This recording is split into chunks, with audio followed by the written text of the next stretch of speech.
Hello, you all, and thank you for tuning in to another commentary on my video excerpt or the poem from my book, Speaks of the Spirit, Inspirational and Insightful Poetry. And this commentary is about the poem from my book called Answered Prayer. This is one of my favorite poems in my book. Like, oh my goodness, I love it. And I really feel like it was Holy Spirit inspired because it just rolled out of my mind like it was like somebody was telling it to me and I was just writing it down. So sometimes when I write poetry or have written poetry in the past, sometimes I have to think a little bit because, again, I don't know if you watch the other videos, but a lot of my poetry revolves around an idea or concept that I want to convey, and then I kind of create a fictional world around that idea to convey that idea. And so with this, and sometimes it might take a little bit of struggle to come up with the right words, to make sure the words are rhyming, because almost all of my poems rhyme. It's very difficult for me to write a poem without it rhyming. And so I have to come up with the right words, make sure it rhymes, make sure there's flow, and that I'm conveying the message.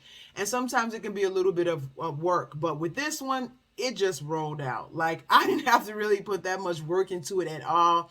It just rolled out. And from the moment that I finished writing it, I was like, wow, I love this. I love this. I love this. And it's so many years later, and I read it and I still love it. So I always say, if nobody else likes my stuff, I like my stuff. So hey, but I hope other people like my stuff too and get something out of it. And so this poem, Answer Prayer, is probably one of the last poems that I added to the book. One of the last poems I wrote. That poem was probably written about 10 years ago, between 8 and 10 years ago. And so the poem itself is about, it kind of has two parts. So the first part is about a woman who is praying to God about her inability to find a mate and all of the things that she has went through in her life, the hardships that she's went through in her life, trying to find a mate. And she's just really asking God to please send her someone, because like she doesn't understand why it's so difficult and that she can't have this thing that she needs really badly. She goes into explaining like how you created me to have someone. She feels so connected to her Adam, and she really wants to have that in her life. Some of the things that she has done in order to have it haven't panned out very well for her, how unhappy she is being single, and that maybe if she had the spouse that she needed, that she wouldn't make a lot of mistakes in her life that she has. So that's the first part of it. And I will say that this is probably one of the longer poems in the book. I actually didn't really want to put out the video excerpt because I thought that it was kind of too long, but I got such good reviews about it and people being so blessed by it that I decided to go ahead and put it out. But it is a long video. It's the longest video excerpt that I have out, and it is one of the longer poems in the book. And so that's the first part. And the second part is God answering her prayer. So in the first part, she goes through all these feelings and experiences that she's had, and she's basically begging and asking God, like, hey, I really need somebody. What's taking you so long? Like, blah, blah, blah. My life would be so much better if I had someone. And then God goes to answer her prayer, and his answer is totally turns everything that she was thinking about God and herself and men on its head. And so God responds to her and lets her know that a lot of these things that you're saying that I am doing to you, I'm not doing this to you. This is you making bad decisions. Like, oh my goodness, like the story of so many people's lives, right? Even my own. And so it's like, I'm not doing this to you. This is kind of you doing this to yourself. And he talks about like the difference between some of the things that is happening. Yes, he understands where that comes from. He talks about some of it is a punishment. Some of these things happen once you open the door to temptation and things like that. But for the most part, a lot of these things that you're going through is not me. And then he's explaining to her exactly what she's doing and all of the things that she spelled out before. He's telling her that you're kind of being deceived by the enemy. You need to take a deeper look at yourself.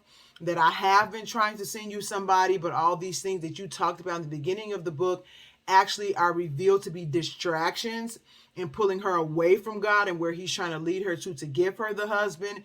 and it's totally different than how she was singing. And he's like, these things are a distraction and they keep pulling you away from me, and I'm trying to help you get to where the blessing that you want to have.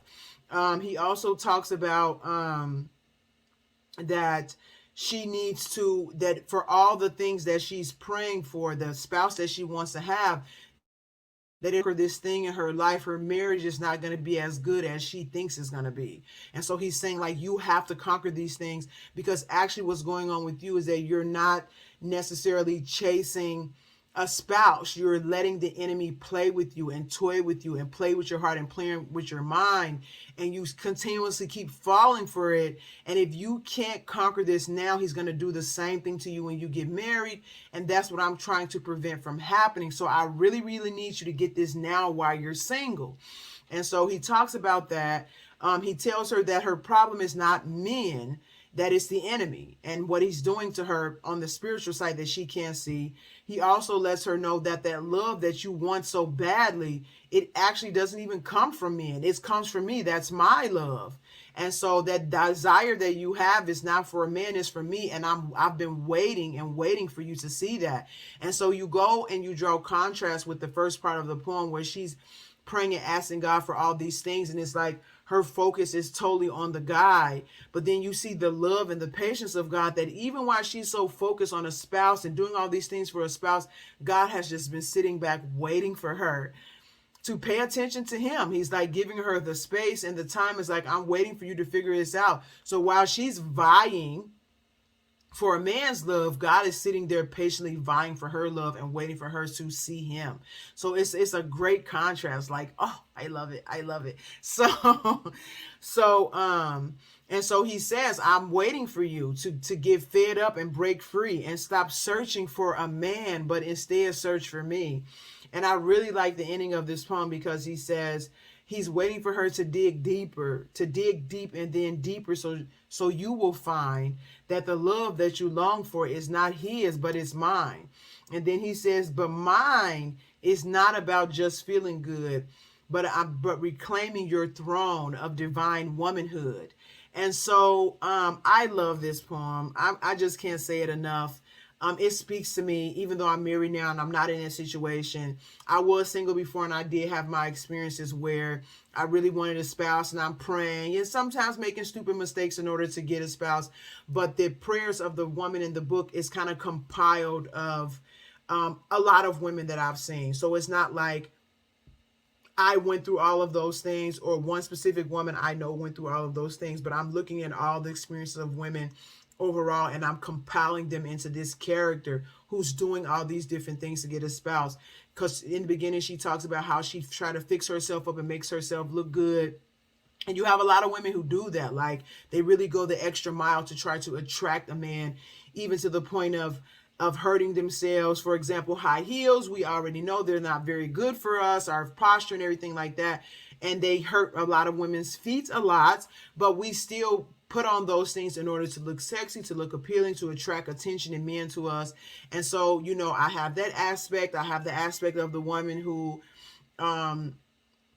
it's like sleeping with guys and they turn out to be jerks and things like that. So I have compiled all of these experiences from women that I have known and put them into this character. And at the end of the day, it's like her main motivation is just to be loved, to just have that connection, that companionship. But in the contrast of how God answers her prayer, he's like, look, what I'm trying to give you is way bigger than that. I'm trying to give you your throne. I'm trying to help you see the divinity in womanhood, and for you to be the fierce woman that I created you to be. And in that, you will be way more fulfilled and way more step into your purpose and identity than you will be if you just simply find a spouse.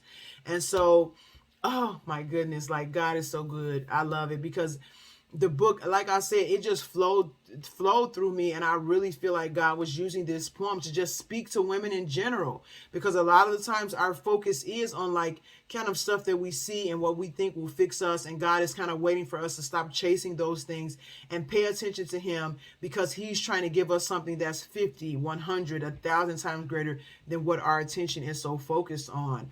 And another thing that I like about it is that it shows, like, from her perception of everything that she was doing, it shows how God sees what she was doing. So it forces her to kind of face some things about herself, to understand that her perception is not totally reliable, and to widen her perspective a little bit more and bring God in, because he sees what's really, really going on with her. And it really takes some humility for us a lot of times to accept these things about ourselves. So while we're just looking at, like, we just want somebody, and we just want to be loved and things like that, and God is like, no, actually you kind of have some issues that you need to deal with. And it takes a lot for us to set that desire aside and now trust God and deal with that issue. And so yeah, so that's answer prayer. I really hope you guys check out the video. If you haven't, if you did, I hope you enjoyed the poem. If you did enjoy the poem, please share it. Please share it with anybody you think it will be helpful for. I really think it's a blessing. It blesses me every time I read it. And if you really, really like it, then please buy a copy of the book, or download a copy of the book. I'm not sure when you're reading this. I'm sorry, watching this video, but I did have an offer for some free downloads. So I hope you're able to catch that on January 10th on Amazon and on Smashwords, which the link is above or below this post for you to get more information about that. So that is my poem, Answer Prayer. Thank you so much for watching. And please, if you liked any of these video excerpts from the book, please leave me comments, feedbacks, reviews, things like that, and share it. So that's it. Thank you so much. You guys be blessed and have a good day. Bye.